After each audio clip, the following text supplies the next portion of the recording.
I'm Ben Meiselas from the MeidasTouch network. MAGA Republican George Santos was arrested and taken into custody today in a central Islip federal courthouse in the federal court for the Eastern District of New York, where a 13-count federal indictment against MAGA Republican George Santos was unsealed. The United States Attorney for the Eastern District of New York released the following statement, quote, "This indictment seeks to hold George Santos accountable for various alleged fraudulent schemes and brazen misrepresentations.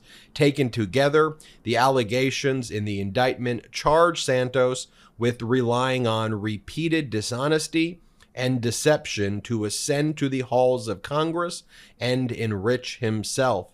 He used political contributions to line his pockets, unlawfully applied for unemployment benefits that should have gone to New Yorkers who had lost their jobs due to the pandemic, and lied to the House of Representatives." And so the 13-count indictment, which we'll show for you now, is broken down into the three categories that the United States Attorney for the Eastern District of New York set forth in that statement. They include fraudulent campaign contributions.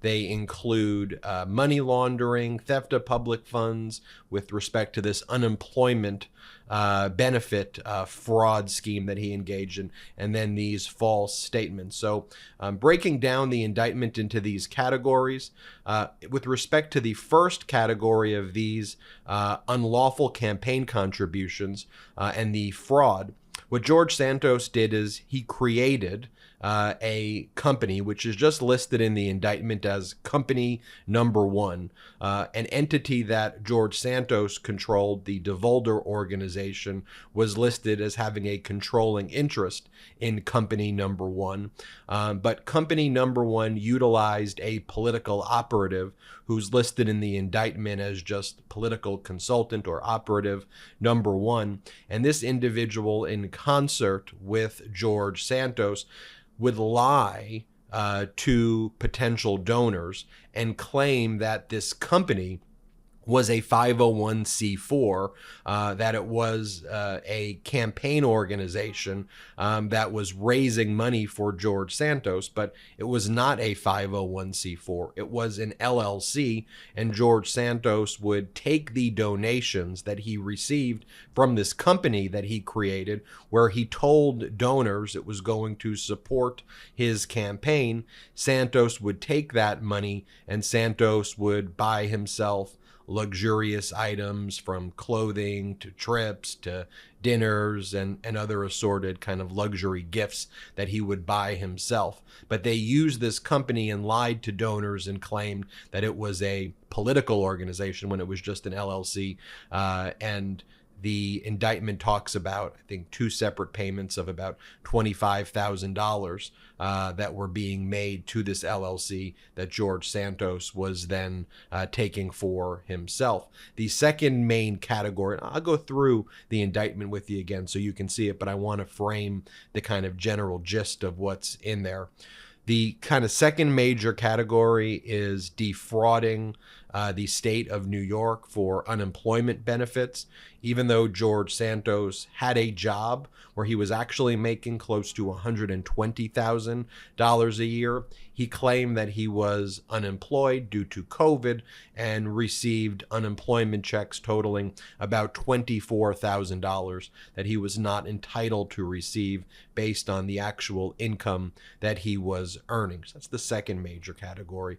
And the third major category in this indictment is the making of false statements in these House of Representative disclosure forms, both in 2020 and then in 2022. And if you read this indictment, I'll show you the portions where it says this. One of the very strange things is that in the original disclosure form, when Santos ran in 2020 and lost, he claimed his income was around $50,000 a year or $55,000 a year.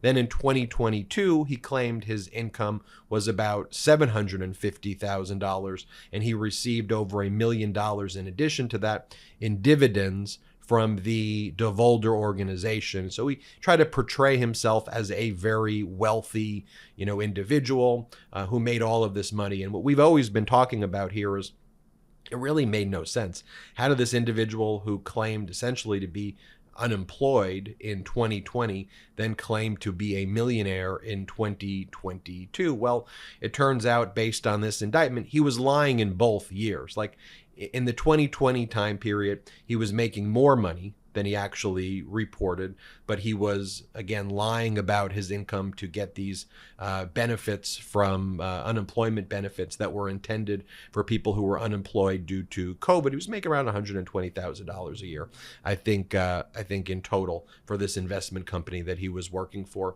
And then he's never made, according to this criminal indictment, like that number, $750,000 and $1 million in dividends and all of that, like that's just made up. It's a false statement. So one of the charges is just making false statements. And why would he lie? Because he lies about everything, right? He lied that he went to Baruch College. He lied that he was a successful Wall Street banker. He lied about his charity, Friends of Pets United, which wasn't even a real charity.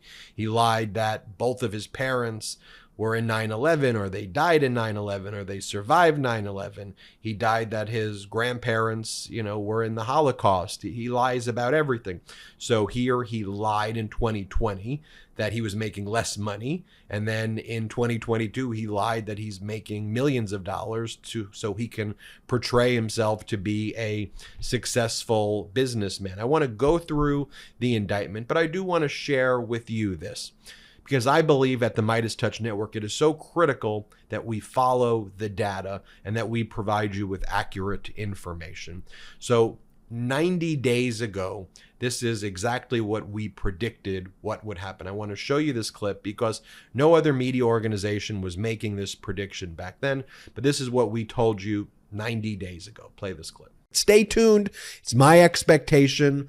Again, I've been pretty good on these predictions, and no one's being so bold as to make this prediction yet, but I think you'll see an indictment, based on my own opinion, based on the data that I've seen, an indictment in the next 60 or 90 days of Santos for campaign finance related violations. Everything is a fraud.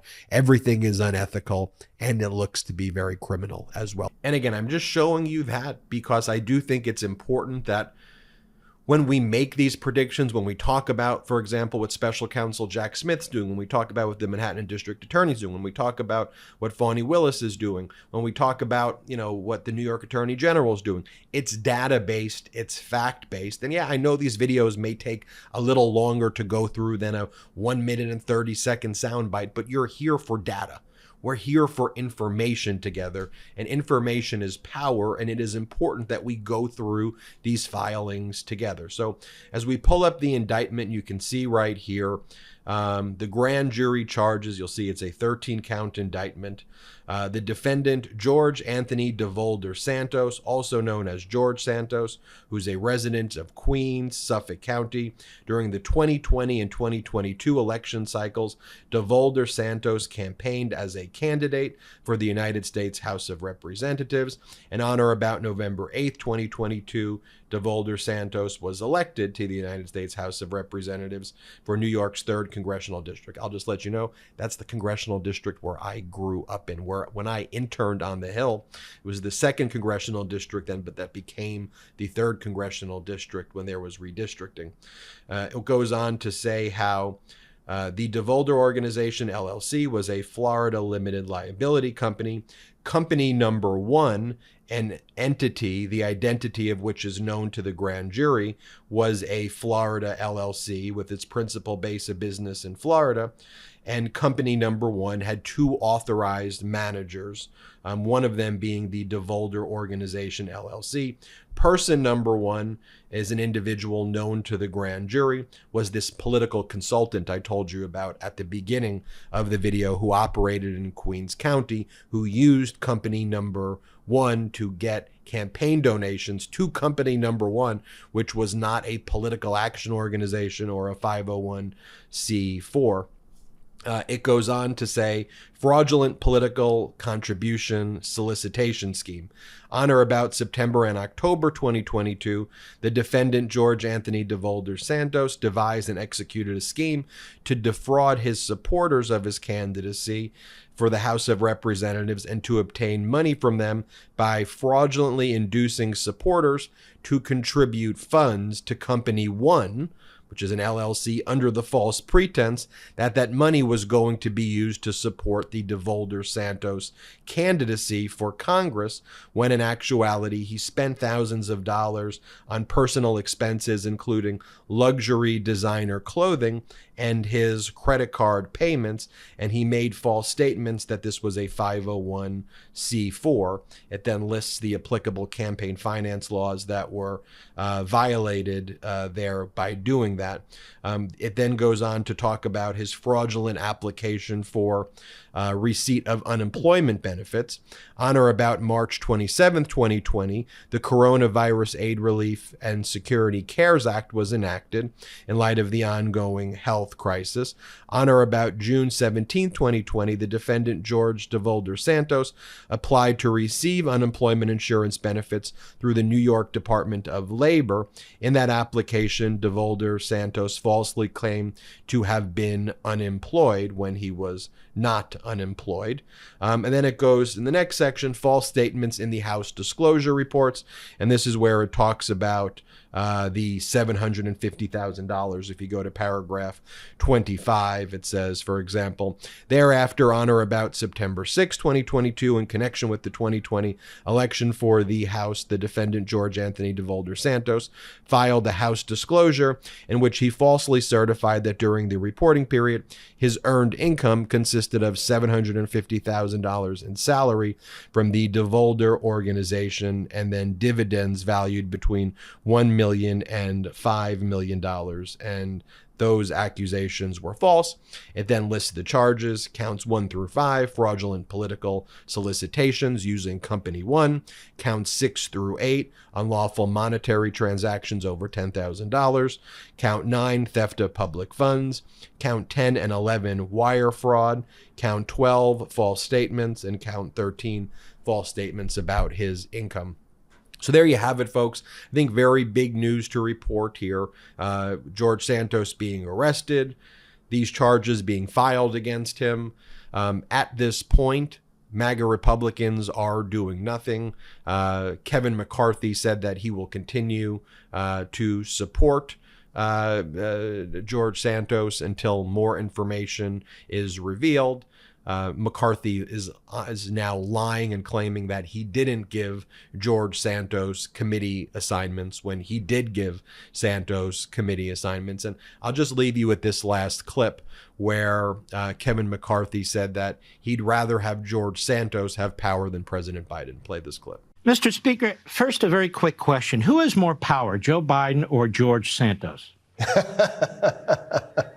Well, right now, I think it is the president, Joe Biden, unfortunately. Yeah, I mean, to me, it's not a political issue to call out this behavior, folks. Unfortunately, in the climate that we're in right now, the MAGA Republicans just simply don't support law and order, and it's quite sad. I'm Ben Meiselas from the MeidasTouch Network. Hit subscribe. We're on our way to 1.5 million subscribers thanks to your awesome support. So just hit subscribe. It's free on the YouTube channel. Check us out at patreon.com/MeidasTouch, patreon.com/MeidasTouch, and wherever you get audio podcasts, subscribe to the MeidasTouch podcast. Thanks so much for watching this, and just have a great day. Hit subscribe. Hey, Meidas Mighty, love this report? Continue the conversation by following us on Instagram @MeidasTouch to keep up with the most important news of the day. What are you waiting for? Follow us now.